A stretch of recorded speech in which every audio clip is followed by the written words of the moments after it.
儿伫出世的3个月内拢爱进行听力的体检，也毋过嘛是有一寡囡仔无法度量早发现，会影响到囡仔的学习。有民间团体甲医师就呼吁政府应该爱个制定全国性的学龄前体检的政策，互6岁进前的囡仔拢会当来接受完整听力的检查。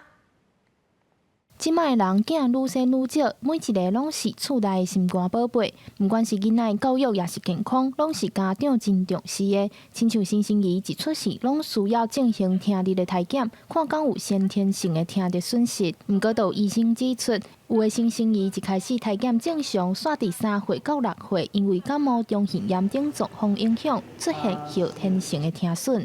各位不要以为中耳炎都会耳朵痛、发烧。不是的，很多都是安安静静的来，你们家长根本就不知道。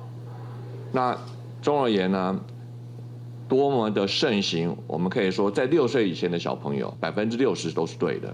医生也强调，因为听觉的发育伫7岁进前是黄金期，但是儿童伫这段时间有听力受损的问题无量早发现，恐惊会影响囡仔学习，甚至会互医生误判是过动症，注意力无集中。所以伫学龄前，也就是3岁到6岁的听力体检是非常重要。